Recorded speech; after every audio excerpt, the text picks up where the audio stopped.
জয়গুরু এখানে সবাইকে জয়গুরু পল্লব দা উপস্থিত সমস্ত ঋত্বিক দাদা অযাজক অধ্যর্য ভক্তিমতী মায়েরা ছোট ছোট ভাই বোনেরা সবাইকে আমার যথাযোগ্য জায়গাতে রাও ও জয়গুরু।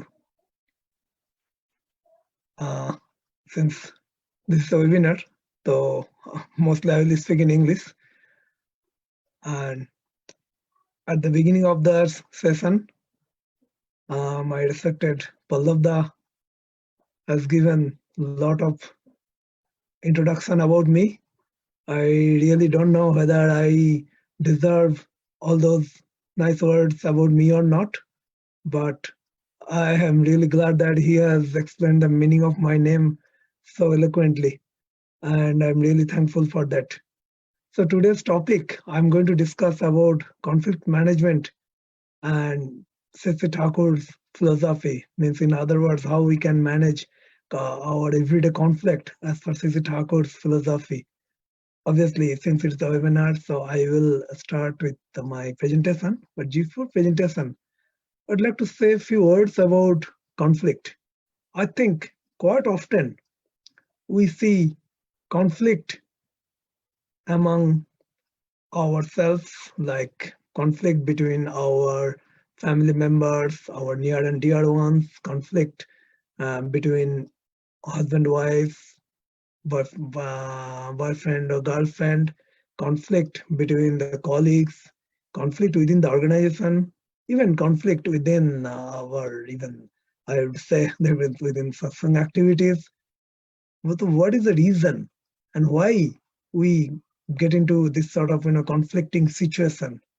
Because in my presentation I have done some kind of analysis on that. I'll go in details, but in general, because mostly it has been found through scientific research that conflict generally happens because all of us are from different background, and all of us carry different set of perceptions about any incident or any situation or any kind of activities or whatever. And also, all of us have got different sort of ideas and ideologies and different kind of background. So thought processes are different. So I would like to start with my presentation.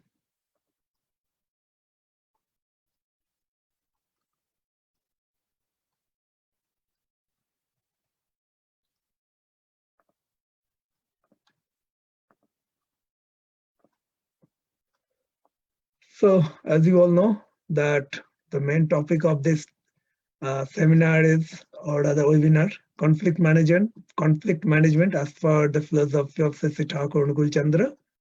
And actually there I have just put few of my details, although everyone knows, but since it is my standard template, so I just kept it as it is, what I have done and what I'm doing at the moment.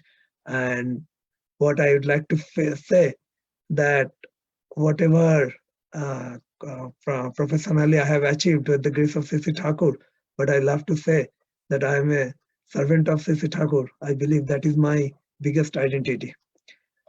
So far with the grace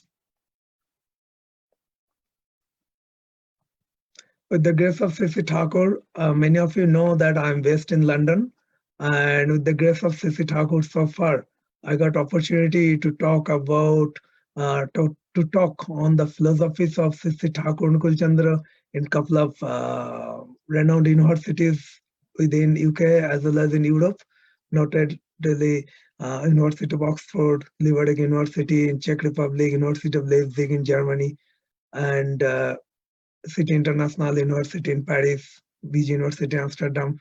I got opportunity to talk about Sree Sree Thakur's philosophy in all these universities. So but today I'm going to cover these topics. First, I will cover the definition of conflicts, then types of conflicts, and conflict management. Like conflict management. I believe many of us here are working in corporate sector. In corporate sector nowadays, we get lots of kind of management training, how to manage the conflict, or how to manage anger, or how to handle stress, or this sort of things.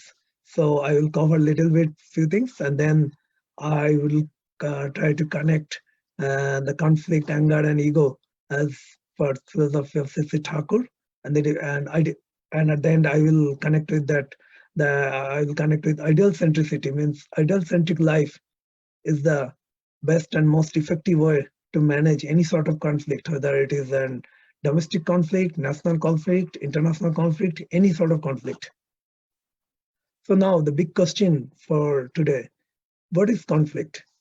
Conflict, we know, like whenever there are some sort of differences in opinion, or differences in thought process, or differences in perception, we see some sort of conflict. But sometimes conflicts are very much latent or tacit, like conflicts are there under the table but not upfront. But at some time also we find that conflict, when the situation really goes out, then conflict could be manifested or can be demonstrated in form of anger, or it could be verbal, or even to the some extent even physical also. So as per the definition, the conflict can be defined as a clash between the individuals arising out of a difference in thought process, attitudes, understanding, interest, requirements, and even sometimes perceptions. As I was telling, like, so conflict can be the combination of these all six, or it could be because of one particular factor of conflict. So one could be simple, like probably while I'm working in any organization, maybe my thought process to execute some activity and my colleagues' thought process could be different. So then some sort of conflict might be arised. So similarly, attitude, like how we see the things. Sometimes there are, as we know in our experience in our life, we always find like few people are always fault finder, few people are always kind of optimistic, and few people are always opportunist also in any situation. So since we all are different, like since this program, this program is dedicated to our love Lord Sree Sree Thakur Anukulchandra. So many of us know that Sree Sree Thakur Anukulchandra, when he was a young kid in his school, he could not solve the very basic mathematics problem, like how 1 + 1 is equal to 2, because he always believed and perceived and explained to everyone, to all his followers, that there no two things cannot be same, but two different things, so two different one. So that is the reason, like we all are little bit different, although we are similar, but not exactly same. Not even in a family, all the brothers are not same. They are all similar. So that's the reason. That is also kind of one very specific source of conflict. Like I would rephrase that. I would say that could be one important source of conflict. And conflicts can be happened at individual level, and that could be internal, external, organizational level, national and international level. Organizational level conflict quite often we face. National level conflict also we see everyday news. International conflict also we see, like lots of wars and troubles are happening among various countries in the world at the moment. But the most interesting thing, particularly for this presentation, I will cover mostly the conflicts at individual level.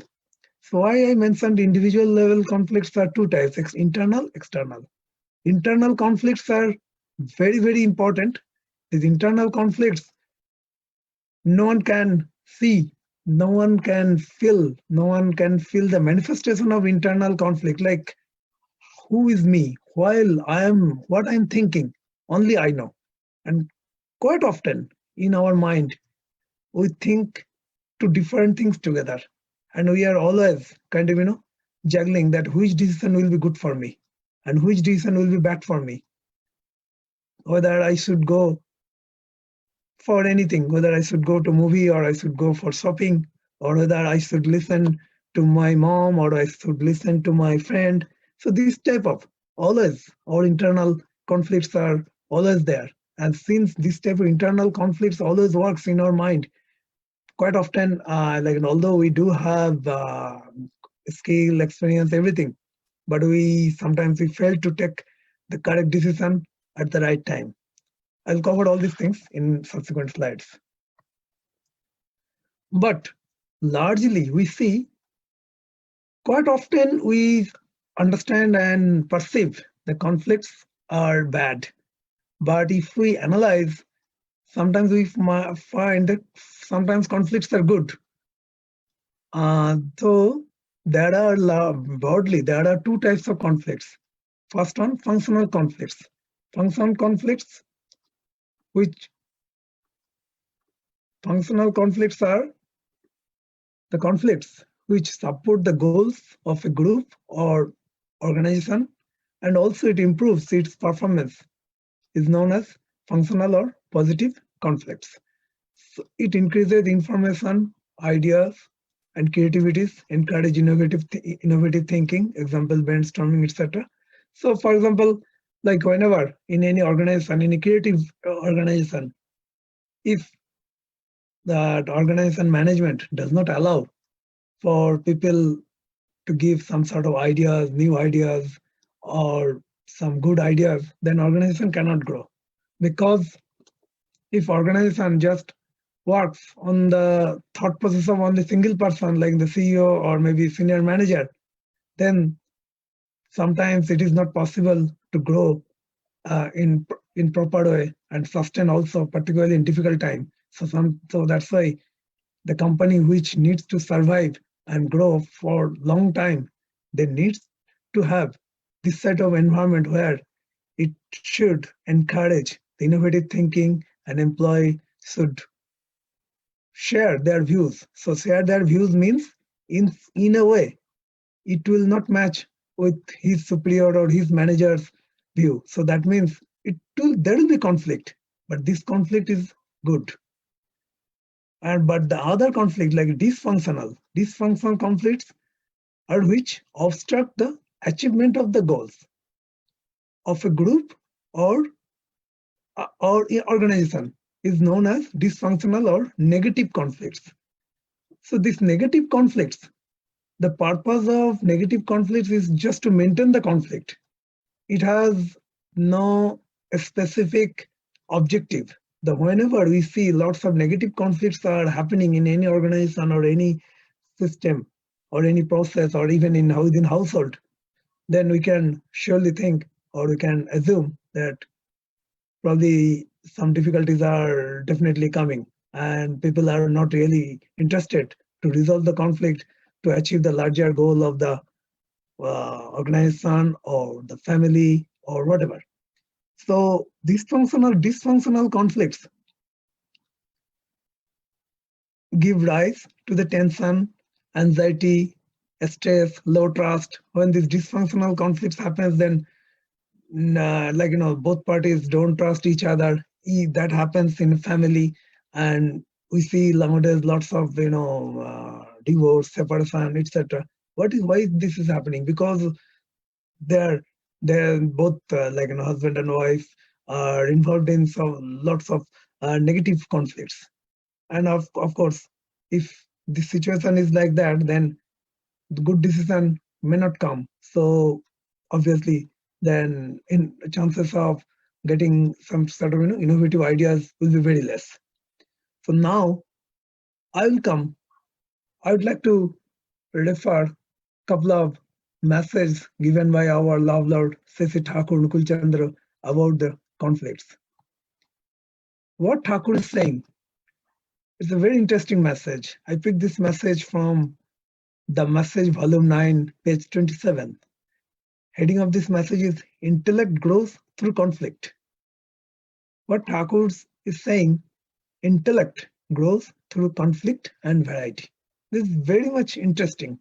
And when we work with the people, I think many of us here have spent quite a long time in our career with the people and maybe technology or process or whatever. Means at least we every day we deal with many different type of people. I personally felt, and I'm sure that all of you here will agree with me, that whenever we found some sort of conflict or we face some sort of conflicting situation, definitely it helped us to learn how to deal that situation, and eventually we increased the capability, our capability to resolve or any sort of conflict or any sort of to deal with the difficult situation, and then that way our personality grows and we become more able and capable. And Thakur always mentioned like that in many discussions in Alochana Prasanga and Nana Prasanga in many books. Like conflict is not bad actually, because if the conflict happens, if conflict does not happen, then my my intelligent level will never be increased. Because just imagine, like if I work in a company and if I'm the boss and everyone is yes man, then all the ideas have to come from me only, and I may not be the capable to provide ideas which can sustain the organization for a long run. So in this context, I can refer one quick Bengali message of Sree Sree Thakur. Sree Sree Thakur is saying in Bengali message, Nanda Badha Vigno Kori, Dakka Kusal Torit Rage, Gurur Ades Palon Jethai, Sethai Siddhi Jage. Means when we work as per the ideals or Acharya's Nirdesh, sometimes we face the conflict, and the person who can deal with all this conflict and get the work done, he is the real person, and he is the better person, and he is the most effective executor. I'll refer another message regarding this. What Thakur is saying, again, I picked another message from the message volume 9, page 27. Heading of this message is conflict that fulfills one another. Conflicts convey existential properties with knowledge and inquisitive energetic urge if they fulfill one another. So again, like Thakur is also saying that positive conflicts are so essential and so good for all of us. Otherwise, we would never grow, or we would never learn more things, and we will never be more capable than what I am today. So this is a very interesting message. So again, I will read it. The conflicts convey existential properties with knowledge and inquisitive energetic urge if they fulfill one another.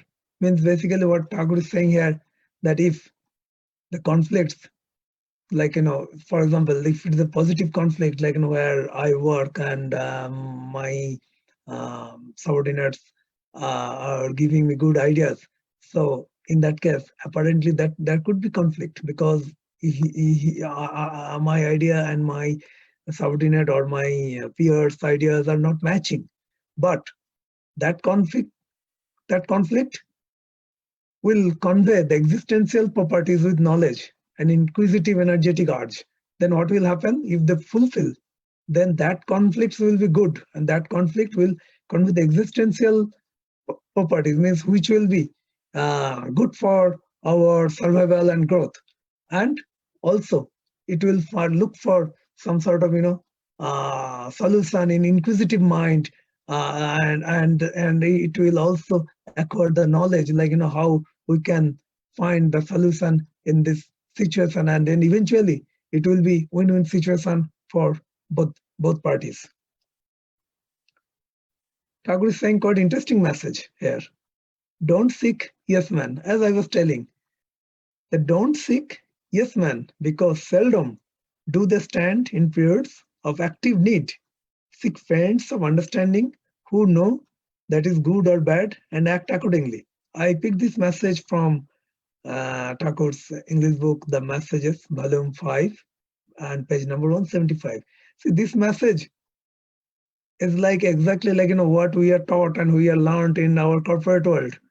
Like if I need to run a company, and if I am, or I need to run an organization, then if I always look for yes man, then they will not be helpful. Because what Thakur is saying, when I need the support from them, they won't be able to stand. Because since they are always yes man, so they don't have any sort of ideas, they don't have any kind of courage or capability to take any decision particularly in the face of crisis.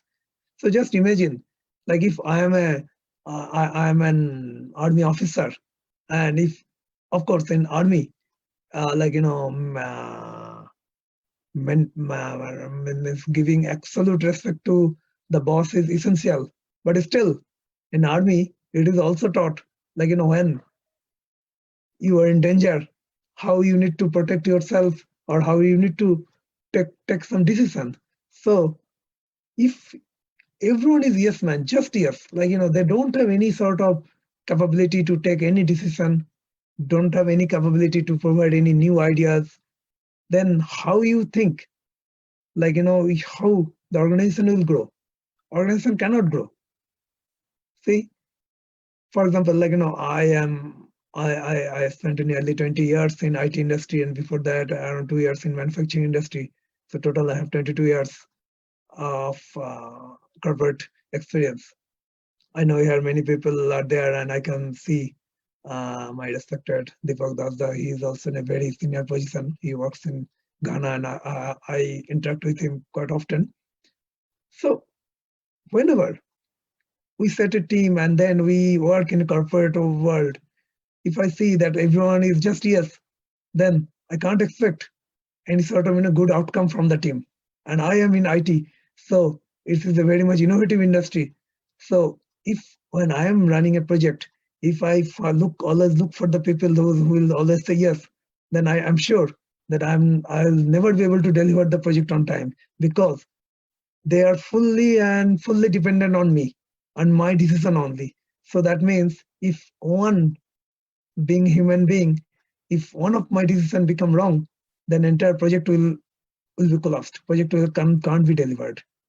So that's why Thakur is saying we need to seek the friends of understanding who know that is good or bad and act accordingly. Means we need the people who can act as per the consciousness, and who can apply their consciousness as per the requirement or as per the situation. And those people will be the real gem, or will be the real working people. So that means eventually why I picked this message here, because if you pick, means if we always look for yes man, then what will happen? Then we will not have any conflict. Then we can have a very much peaceful, cool and calm life. But eventually the end goal of an organization, of any company or whatever, can't be achieved if we have only yes man with me, because yes man will not be able to provide any sort of support when actually I need their help. It's very much interesting message. So I thought of picking it here, and I think this is a very interesting message which are taught in our any sort of corporate or management development program. Now, so far I was talking about the positive conflict. Now let me focus on the negative conflict. So negative conflict, how we know that there are some sort of negative conflicts are prevailing or conflicts already started. So generally people express the conflict in the form of anger. They saw some sort of anger against the person to whom they are not happy or have some kind of conflict. And this anger has many forms like aggressive behavior, antagonism, impatient, fiery, hatred, outrage, then hostility, whatever. Like, if you see, I have put lots of traits which could be defined at least one form of anger. Too much impatient, ill-tempered, like sometimes like, if I'm angry with someone, then probably I am too much aggressive or too much hostile. For example, let me like give example, like, if I'm working, say, with the 20 people, but I know I have a very good relation with 17 people.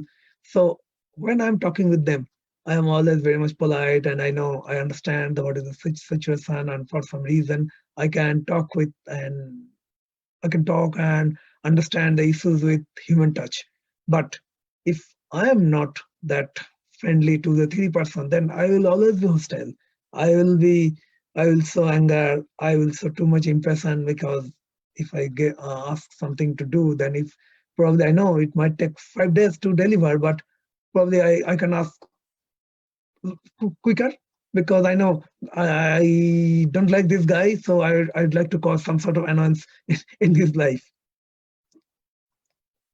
And when we become angry, then of course we know, when we become angry, then we made the situation not so friendly. Situation become quite tensed, hostile, and those situations are not really productive for achieving the end goal.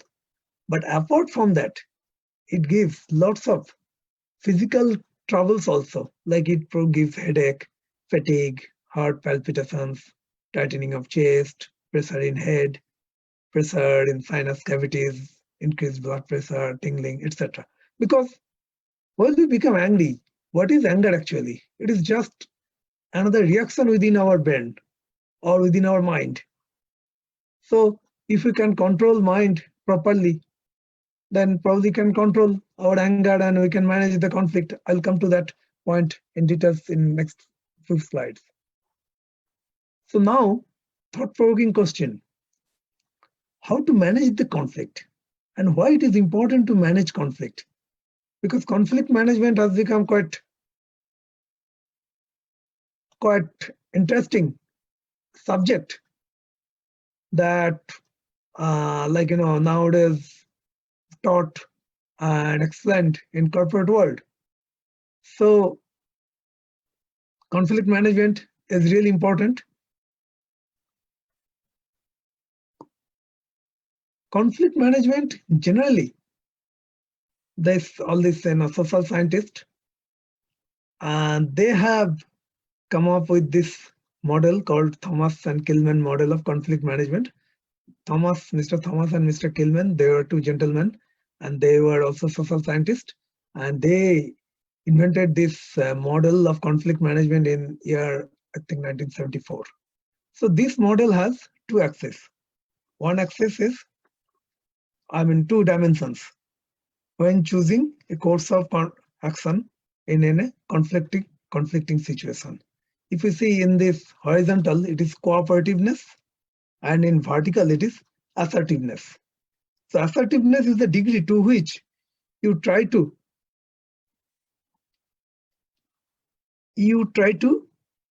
satisfy your own need. Means assertiveness, when I am so assertive, that time I try to ensure that my need and my feeling, my perception must be satisfied, must be fulfilled from these circumstances.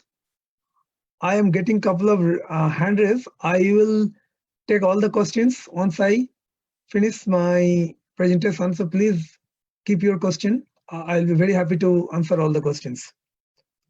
So assertiveness, what I was telling, assertiveness is the degree to which you try to satisfy your own need. Means in assertiveness, we try to satisfy our own need. Like, we must ensure that whatever I think, whatever I believe, what is my perception must be satisfied and must be fulfilled from this situation, conflicting situation.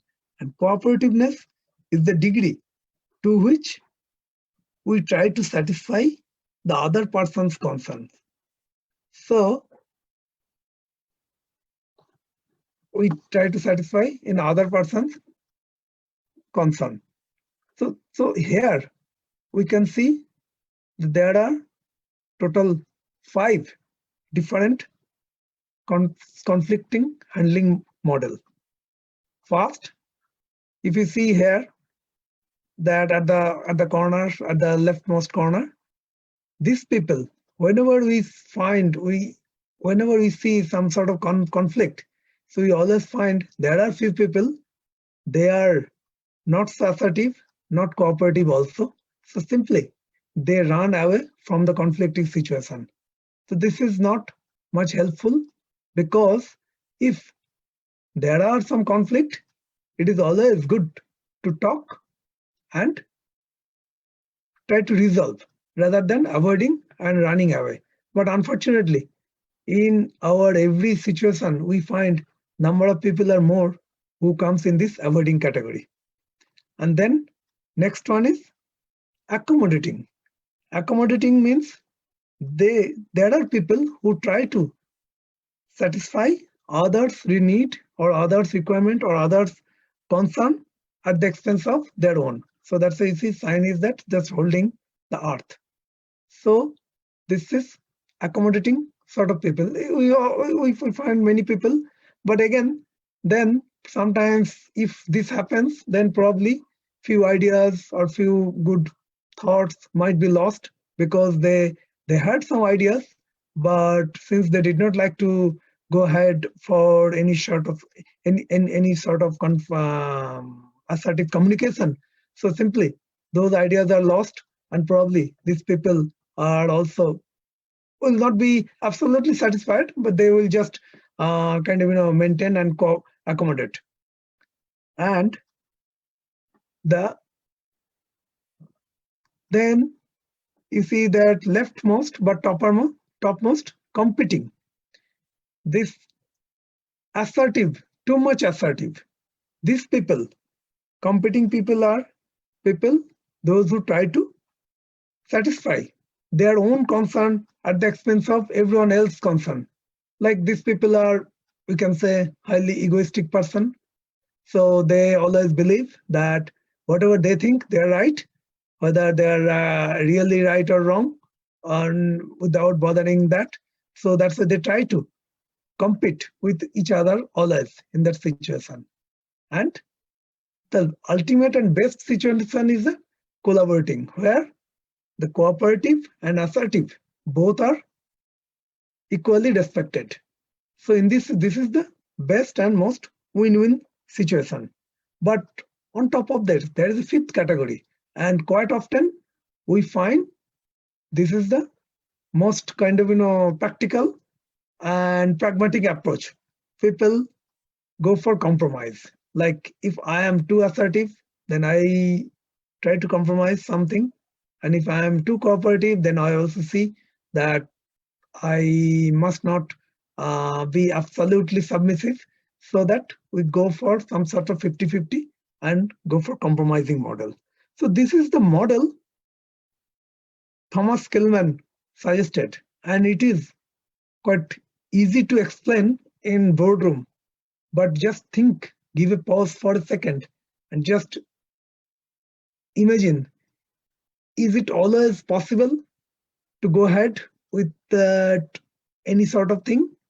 Or are we not kind of compromising things? Like many times people just don't. So that's the reason many time people go for this avoiding route.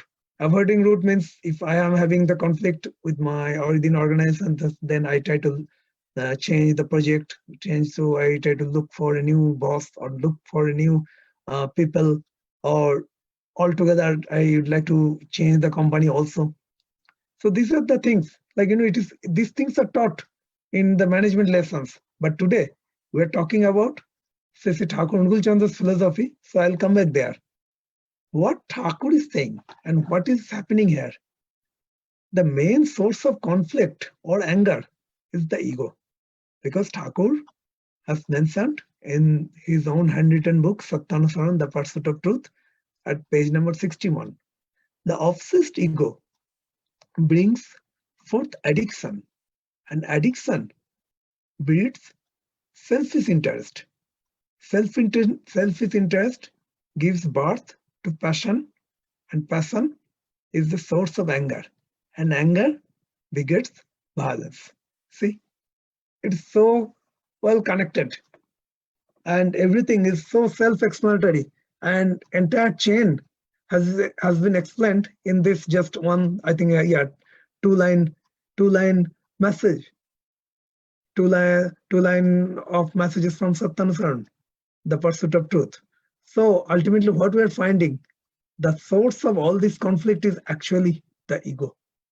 So because ego only brings selfish interest, and selfish interest gives birth to passion, and passion is the source of anger, and anger begets violence. So interesting and so fantastic.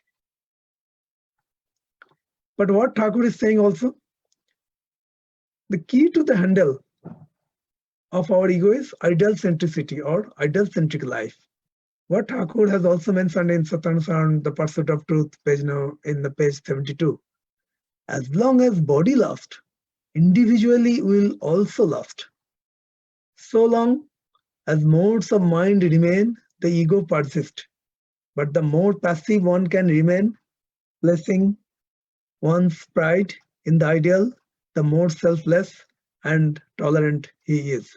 So that means if ego will never go from our body, as long as we survive, as long as we will be on earth, ego will always be with us. No, and this has been told by none other than Sree Sree Thakur Anukulchandra. So that means this is the absolute truth. But what will happen if we can place our pride in the ideal rather than putting pride on our materialistic achievement or some other achievement, what I maybe inherited from family or whatever, then we will be more selfless and we will be more tolerant. So what will happen then? We will be able to manage our ego much better, and then we can be more productive and more, better human being in the society.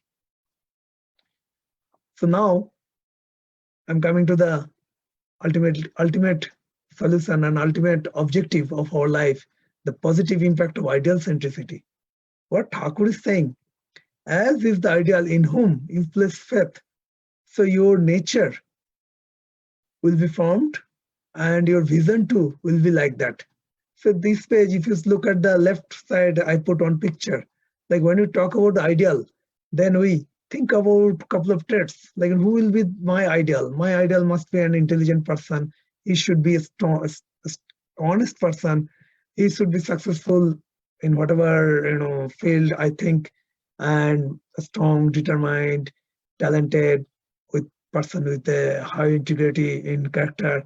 So this sort of traits are we always look for my ideal. So some people's ideal could be like, when say like, if I'm a swimmer, then I see that who is the best swimmer, and when I want to get success in business, then I see that who is the who is the most successful businessman in this particular business area.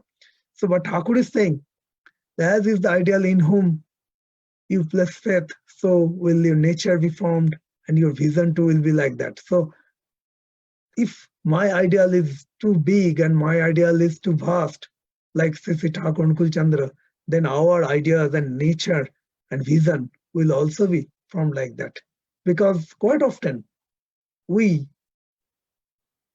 try to set our boundary, like the way we understand, like for example, how we say ourselves, I am a successful person.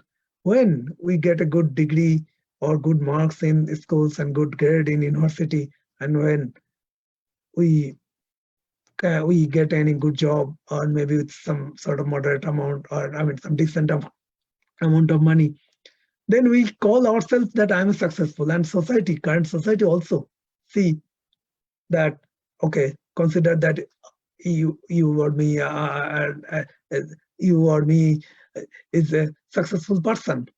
But the definition of successful person, according to Sree Sree Thakur, is much bigger and much wider. So that's why we should have ideal who can protect and provide the teaching in all aspect of life, whether it is how to talk with my wife, how to talk with my kid, or how to run a country, or how to build a rocket.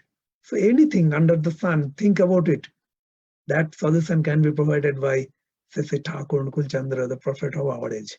So that's why this ideal centricity and ideal centric life can provide solution for all sorts of conflicts, all sorts of difficulties, whatever we can assume, presume, or perceive problem in our everyday life.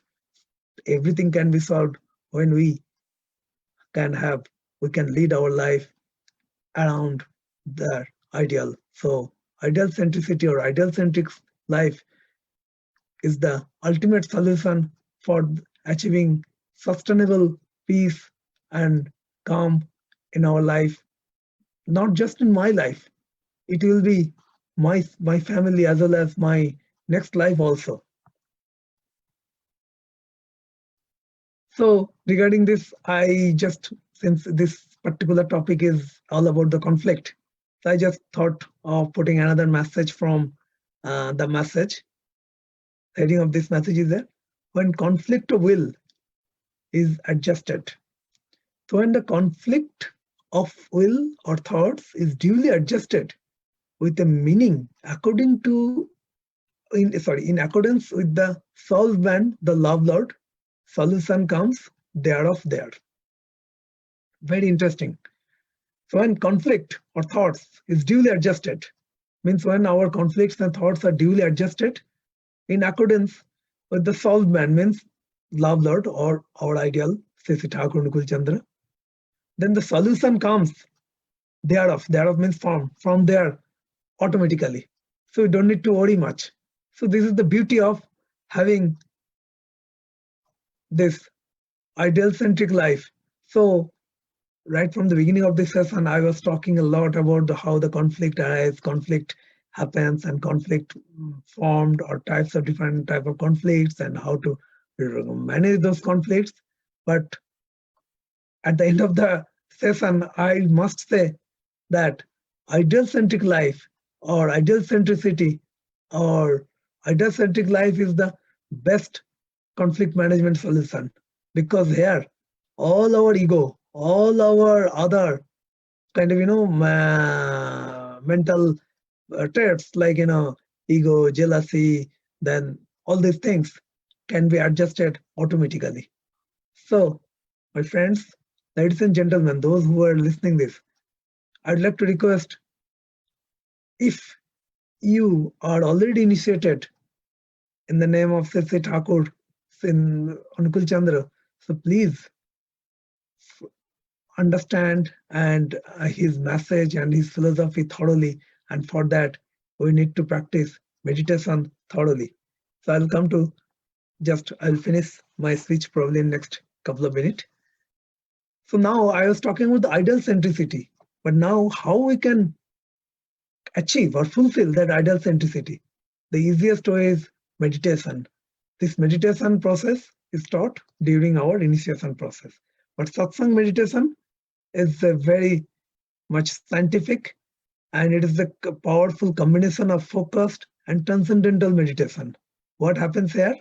In focused meditation involves focusing on any superior personality or ideal intently as the way of staying in the present moment and turning off other distractions. This is very interesting, because nowadays if you say meditation, if you search in Google, say meditation, then you probably will find 10,001 page.